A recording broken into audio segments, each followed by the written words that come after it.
What's up, everybody? My name is Scott Waters. Welcome to the Life to Metal. Going to be doing my top 20 for 2020. There was a lot of great music released this year. It was not a great year, obviously. People know, all the crazy crap that happened this year with COVID and lockdowns and everything else. But that aside, there was some great music released, and there was way more than 20 great releases this year. So I came up with a list of 35. I made a top 20, but I'm going to show these 35. So the 21 through 35 are going to be basically runners-up. They're not in any particular order. They're just albums I really like, but I didn't put them in my top 20. So I'm going to go through those rather quickly because I don't want this to be an hour-long video, but this is XL and DVD, The Beginning of Closure on Roxx Records. This is rap metal. It's not core, not metalcore, not rapcore. It's classic. It's almost like thrash metal with rap vocals. XL and DVD have been around since the early 90s. He was doing this way before there was anything called rapcore. And this, to me, is his best album he's done since his very first album, DVD being Death Before Dishonor. His first album being Sodom in America. Yeah, fantastic album. In particular, I like the song Reckless Abandon. Band playing in the background. This is Hellbender. This is on my label. Great thrash from California. Played this one over and over again. A bit of a hardcore vibe here and there. Not metalcore once again. Dollar Bill has a great kind of a hardcore shout vocal which goes along with some great thrash metal. Next up is Motivik, Death of a Gunman, which unfortunately I don't have to show you because I lent it to a friend. And it's not back yet, so I didn't want to hold up the video just because I didn't have that one CD. So hopefully I'll have that back eventually, but regardless. Next up, another one on my lone label, From the Ruins. This is a 6-song EP. Again, thrash metal out of Nevada. Fantastic album. I can't tell you how many times I've played this album. Highly recommend it. Honestly, it could have easily made my top 20 just because of how many times I listened to it. But I really tried to make this list not all about my stuff, and I didn't want it to seem like I was just throwing my own stuff in the top 20. But anyhow, it is what it is. I don't want to come off as just promoting my own stuff. I want to be honest and fair about what I love and what was my favorites this year. One that might have been my top 20, but this is the new Evildead. This is United States of Anarchy, and this is a fantastic thrash album, reunion album. A bunch of these guys are also in the band Angerot. So very good release from them. I just recently received it, so it's kind of new to me, so therefore it's hard to put it in the top 20. And I also got to say, I didn't buy everything that was released this year. There's several albums. Some I don't even have yet. Some that I've ordered. Some, like, I don't have the new Sodom yet. There's a bunch of them I just don't have. So this is the top 20 of what I have, and top 35 is what I have. All right, Armored Saint. This is Punching the Sky. Fantastic release from them. Love Armored Saint. I think this is a fantastic release. This is a great album too. This one's coming out on vinyl. This is funny, oddly enough, this is a sealed copy. I've actually had several copies of this on CD, and I keep giving away to friends because it's so great, and then I buy another copy. And that's what this is. It's a sealed copy because I gave another copy to a friend. And but I have the vinyl test pressing of it. Man, the vinyl sounds... I don't mean to make the CD sound like it's bad because the CD does sound good, but it was remastered for the vinyl, and my goodness, it sounds great on vinyl. Can't wait for that to come out. It's coming out, I believe, in February of 2021. This one easily could have made my top 20. Again, I absolutely love this album, but this is Chris Manning, Destination. Fantastic, hard rock, heavy metal, whatever you want to call it. Great vocals, big hooks, tasteful guitar solos. Even though it's Chris Manning, he's a guitar player, and he's done some instrumental stuff in the past. It's not all about, on this album, it's not all about, wankery on top of riffs. You know what I mean? It's actual great songwriting, great vocals, huge hooks. Great album. Really happy with it. Love Bruce Kulick from Kiss and Grand Funk fame actually played lead on it and had a hand in some of the songwriting as well. All right, so where are we at? We're on number 27. Again, I'm going through these quickly, but this is the new St. Vitus. Again, love this band, love this album. This is just one I haven't lived with long enough to just some of these albums that are in my top 20, I can't even tell you how many times I've listened to them, so that's the only reason some of these other ones aren't in my top 20.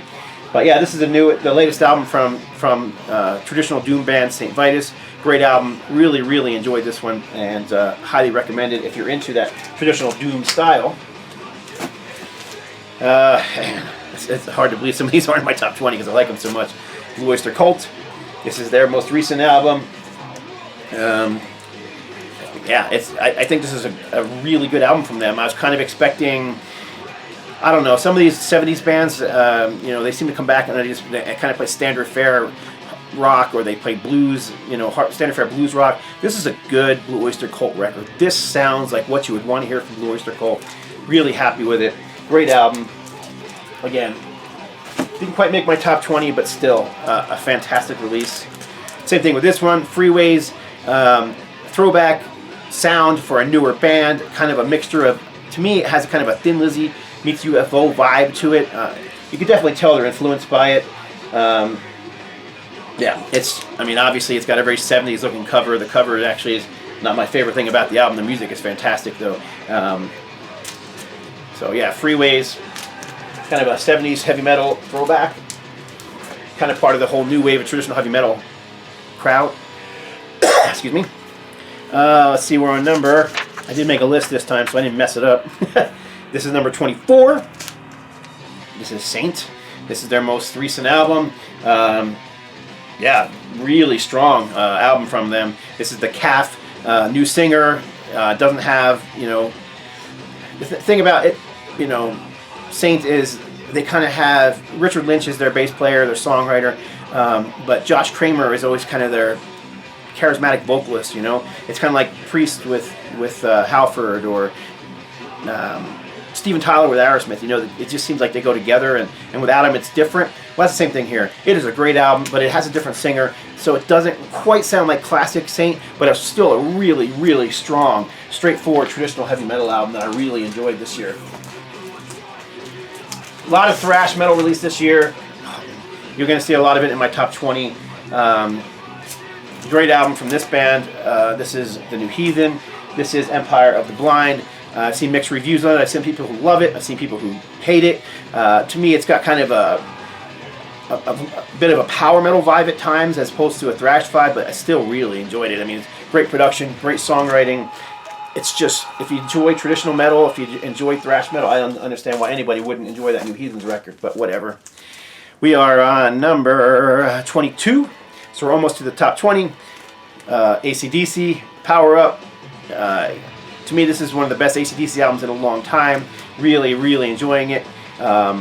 Came really close to making my top 20. Again, if you enjoy AC/DC, there's nothing surprising or new here other than the fact that I think it's a solid album and one of their best albums they've done in quite a long time. So, all right, number 21, last up before we get into the top 20. This is a traditional heavy metal band, a bit on the doomy side of things, female vocals, but this is Smoulder. Dream Quest Ends. Really, really enjoyed this album. And I really struggled not to put this one in my top 20. But I just, again, I struggled with what to take out, you know. So yeah, really, really should be in my top 20. Could have been in my top 20, but fantastic album, great artwork, great band, Smoulder. One of the newer bands doing traditional heavy metal. All right, here we go, number 20. Top 20 for 2020. Annihilator. This one came out really early in the year. It might have been even January of 2020. And I had almost forgotten it was in this year. And thankfully, I saw another list, and he had, I'm like, oh gosh, I totally forgot that album came out in 2020. But I played it a ton, especially early on. And when reviewing these records and CDs in this list, man, this has got to be my top 20. This is a great album from Jeff Waters and company. It's just straightforward, speed metal thrash, exactly what you want to hear from Annihilator. You know, that great riffing. I consider Jeff Waters to be a riff master, and yeah, great stuff from Canadian band Annihilator. Next up is a German band. I'm shuffling as I'm going here. Quite a pile of records. This is number 19, the new album Metal Command from Primal Fear. These guys are considered power metal. You know, and to me, this is just great metal. I mean, if you like Judas Priest, if you like Iron Maiden, ain't no reason you probably wouldn't like Primal Fear. It's right up that same alley. Yeah, really good album from them. It's a double record, but my goodness, what a just, you know, fantastic release from this band. Played it quite a bit, and I'm not done playing it yet because I've just recently received it in the last couple months, so it'll get a lot more spins in the coming months. This band released 2 albums, or maybe 3 albums, because they released some old demos on vinyl this year too, but I had to choose at least one, but I went with Mind Freeze from Haunt. This band is from California. It's traditional heavy metal, melodic, a bit of a Thin Lizzy vibe at times, in my opinion, UFO, kind of in that vein. But yeah, I mean, this band just keeps releasing record after record after record of just fantastic stuff. You know, big hooks, great guitar solos, not over the top, but just very good heavy metal. So, Haunt, Mind Freeze. I think this one came out earlier in the year. This band just continues to impress. Their new albums being as good as, if not better than, you know, some of their classic releases from the 80s, but this is the new Stryper. Even the Devil Believes. Yeah, I actually think this is a fantastic, straightforward heavy metal album. Michael Sweet's vocals are as strong as they ever were. Melodic, great big hooks, great drumming, fantastic guitar solos. Again, just really solid heavy metal from a band that's been around since the early 80s out of California. Even the Devil Believes.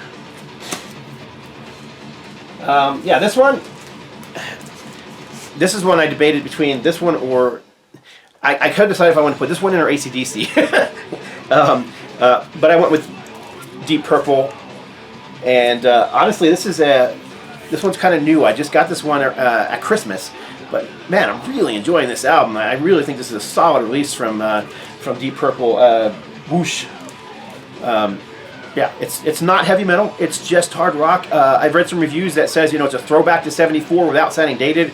Don't know what that means. But yeah, I mean, if you like the recent Deep Purple albums, I think it's in the same vein. But somehow it's a little bit better than some of the past couple of albums. Not that those are bad either, but this one just really seems to be working for me and grabbing my attention and holding my attention, which is the big thing, you know. When it comes to bands like Deep Purple and AC/DC, you know, when I want to hear some AC/DC, I'm pulling out the Bon Scott stuff. You know, you don't really pull out, you know, albums from the last couple years at first spin, but this one is really good, and I've been in the mood to hear it quite a bit, so had to put it in my list. Number 16, Deep Purple. All right. What are we on here? Number 15. More power metal, U.S. power metal in this case, pushing the borders of thrash at times, but not really, you know, that hammerhead thrash metal. More along the lines of, say, like a Metal Church or a Reverend, or, you know, that sort of thing. Malaya Rage, somewhere in that range, where it's like riding that fence between thrash and traditional heavy metal. Really good stuff. Great vocals. I really like the singer's vocals, whose name is escaping me at the moment. I don't see his name on here anywhere, but anyhow, yeah, this is kind of a latecomer in 2020 for me, but really enjoyed it, and fantastic release. So if you've not heard of this band or not heard of this particular album, highly recommended. Obviously, it made my top 20. Number 15, Hexx. Death metal. This next band is a death metal band. This is a big shock for me. I do like death metal. I am not the biggest death metal fan. I don't like go out and pursue lots of death metal, but man, I just listened to this one a lot recently. This is the second album from Angerot. The Divine Apostate. Man, this album, I've spun it over and over and over again. But this is like, it's just classic. It's got some melody to it, so it's got a bit of that, you know, European, what was it, you know, the whole Swedish vibe going on to it. A little bit of that influence on there, but really, this is just straightforward grunt and grind death metal. But it's hooky. It's got something that keeps you interested. You know, it's got the big, heavy, brutal riffs and the deep guttural vocals, but at the same time, it's just got memorability to it. Really impressed with everything about this one. So Angerot coming in at number 14. All right, number 13, another seems to have a lot of the power metal bands going on here, but this is a return of U.S. heavy metal band Siren, another band that kind of pushes that boundary towards thrash metal at times, but really staying with one foot firmly planted in the heavy metal, power metal sound. This is Siren, Back from the Dead. This is a limited release on vinyl. It was only 350 copies pressed, but man, this is some good stuff. If you can find this one, I highly recommend it. Again, bands like if you're into bands like Metal Church, who also released a great album this year, which didn't even make my list because it was not really a full, brand new album. But in any case, if you're into bands like Metal Church or Heretic or again Malaya Rage or Reverend, this is right up your alley. It's really, really good album from them. Solid, memorable, great production, everything about it. Very, very good. Classic 80s looking album cover as well. All right. Gotta keep going here. We are on number 12. This one I'm surprised didn't get a little higher on my list, but this is the brand new Cirith Ungol, Forever Black. Spun this one quite a bit. This sounds like classic Cirith Ungol. If you're into that band, there ain't no reason you wouldn't like this one. And I've, again, spun it over and over and over again. I don't know that it's going to replace, their first 2-3 albums as favorites in anyone's mind, but it's hard to overcome nostalgia, that's for sure. But for a band that's returned, and is putting out new music, this is a really, really good album. This is an old band showing the new bands how to do it right, in my opinion. Cirith Ungol, Forever Black. I've seen this one make a lot of people's top 10 lists. I've even seen this at number 1 on a lot of people's lists, and this is a strong album from Testament. A fantastic thrash metal release, just a hammer to the brain of heavy riffs, great vocals. Chuck Billy sounds as solid as he ever has. He's a bit gruff and pushing to the point of extreme at times, but he still has melody in his voice. I'm just a big fan of this album. I think it's just one of their best. Great album cover as well. Nothing to complain about here. Everything about it, and the drumming is just otherworldly. So, fantastic stuff. Great comeback album for this band. This being at number 10. I couldn't leave this. I was trying to decide between this one and Testament. I couldn't leave this out of my top 10 because I just think this is a fantastic comeback album. Tyrant. Yeah, this is Hereafter. Wow. Again, this is kind of pushing more on the doomy side of things. Slower songs, kind of almost a Sabbathy vibe at times. But Robert Lowe, new vocalist in the band, just brings a whole new element. Former Solitude Alternatives vocalist, of course. He just brings it here, and the whole album is just fantastic. Spun this one more times than I can tell you. Really great comeback for this band after, I think their last album was King of Kings that came out way back in, '90s, mid-'90s sometime. So, great album from Tyrant, Hereafter. Another surprise being in my top 10, but I just can't tell you how many times I spun this thing. Another German band, generally thought of as a thrash band, but this is Mekong Delta. Tales of a Future Past. Progressive rock more so than thrash, progressive metal, whatever you want to call it. Very proggy. So if you're looking for, Yes playing metal, that's kind of what you're going to get with Mekong Delta. There's melody here. They weave this musical tapestry with heavier parts and mellower parts. It's just a fantastic album. Shocking how much I really enjoyed this album. Not that I love Mekong Delta, so it's a no-brainer for me to buy it, but just how much I enjoyed it is what shocked me. I really just love this record. So, Tales of a Future Past, Mekong Delta. And another doomy record at number 9. I'm sorry, number 8. Number 9 was Mekong Delta. Number 8 is Red Mesa. This is a local band for me. This is Alex Cantwell is the bassist, guitarist in this band. Alex Cantwell being one of the former bass players from Ultimatum, and this is great stuff. I just can't tell you how much I played this album. They call themselves Desert Doom. It's really kind of a traditional Doom, if you like St. Vitus, Pentagram, that sort of thing. They do have a different vibe from those bands, but they kind of fall in line with what those style of bands are, that traditional Doom metal. Again, Desert Doom. There is a guest vocal on here from, I forgot his name, St. Vitus. He sang in St. Vitus. Wino. Scott Wino does a guest vocal on one song, but yeah, So again, it kind of falls in line with that sound, that style. But it's just memorable. I played it over and over. I actually bought it on CD first. Actually, I think the label actually sent me a copy on CD for free, and I checked it out, and I was like, oh, I gotta get this on vinyl. And sure enough, I bought a vinyl copy. Great album.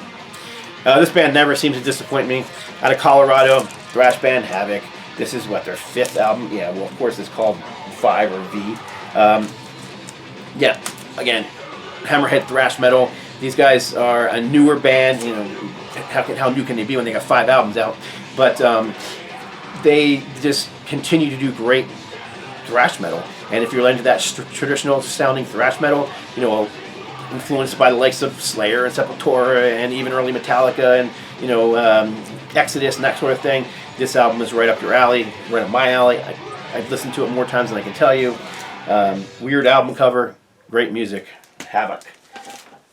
Again, I told you there's going to be a lot of thrash metal in my top 20, and here's more of it. Number 6, Warbringer. My goodness, I don't think Warbringer has ever been in my top 20 lists in the past years, but holy cow, this album is just brilliant.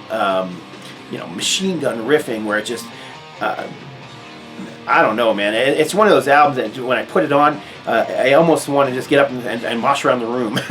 You know, the riffs are infectious. You know, I catch myself even when I'm like working and have this on in the background, you know, tapping my foot and kind of nodding along and banging my head as I'm, you know, even just listening lightly to it. But yeah, this is nothing. There's nothing light about this album. This is some vicious, great thrash metal. Warbringer, Weapons of Tomorrow, at number 6. All right, keeping up the top 20 here, getting through it as quickly as I can. This is number 6. German band Gravedigger, another band that never seems to disappoint. They just keep releasing great album after great album. In the 90s, when heavy metal was kind of a dirty word, you know, except to us who listened to it in the underground, but as far as mainstream, it was a dirty word. Gravedigger were one of my main bands that I listened to. It was like Hammerfall and Gravedigger and Nevermore and Öyster, and those were the bands that I was really into in the 90s when kind of, you know, everybody's listening to grunge and new metal and all the other garbage. I was listening to that. And Gravedigger were just regular spins for me, and they just continue to release great music. But I really honestly think this is one of their best albums. You know, you've got the memorable songs. Again, they're kind of obsessed with the whole Scotland thing, so that's kind of the theme of the whole record this time around. Their last record was more song-based, where each song had a different theme. This one's kind of more of a you know, a theme-based record, all about history in Scotland. But great record from them. Number 5 in my top 20. All right, another German band, more thrash metal, Accuser. Anybody knows me knows I'm a huge fan of this band, and this band never seems to disappoint me. This is their self-titled release, which is odd considering it's probably like their 10th release now, maybe even a lot more than that. I can't even remember how many total it was, but yeah, this is. They have a unique sound. You know, you can't say, oh, these guys just sound like a rip-off of Metallica. They sound like a rip-off of Exodus. They don't even sound like a rip-off of themselves from the 80s. They're still thrash metal, but they're unique, and they have their own vibe going on. I really, really enjoy this band. There's just something about them that appeals to me, and I can't get enough of them. So Accuser coming in at number 4 in my top 20 for 2020. Another band, this was a band from the UK. One of the new wave of British heavy metal bands that's still out there kicking it and putting out great music. And I think this one doesn't disappoint at all. Again, this is one of those old bands showing the new bands how to do it right. This is Raven, Metal City, and this is, I mean, the title says it all. It's just great metal. This is Raven Lunacy. This is Raven going back to their early days and just, you know, pulling it all out and you know, All for One and Wipeout and Rock Until You Drop. That's kind of the vibe you got here. Of course, you got a better production. It is, you know, a new time, but the lunacy is there. The Raven sound is there, and the songs are just undeniably catchy. And I just really dig Raven. So huge fan of this band. So Raven, Metal City, great album from them. Coming in at number 3. Number 2, probably the second most played vinyl and CD. I have it on both formats because I play the CD constantly in my car. I've shown him multiple times in What's Spinning videos and other videos, but this is another new wave of British heavy metal band that just continues to put out great music. Cloven Hoof.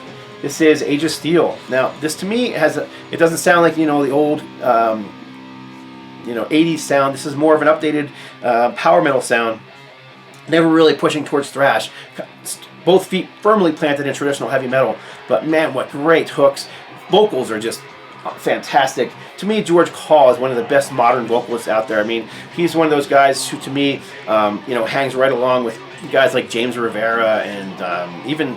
And I know people are going to think this is blasphemy, but I really think he falls right in line with guys like Rob Halford and Bruce Dickinson. He's just that good of a vocalist. So, yeah, great album from Cloven Hoof. This is the second album that has George Call on vocals. I hope they continue to put out great music like this. I hope they continue to work with George because, yeah, fantastic album from them. Of course, Lee Payne being the main guy in the band, main songwriter, and, you know, the guy who's been in the band since the beginning.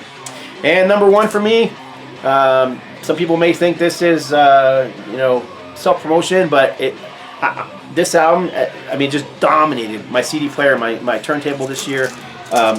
This is the new Madrost, and Charring the Rotting Earth. I've played this album to the point of ridiculousness. I love this record. It's just fantastic. I actually struggled a bit putting it in number one because I was like, people are going to think it's on your label, therefore that's why you're putting it number one.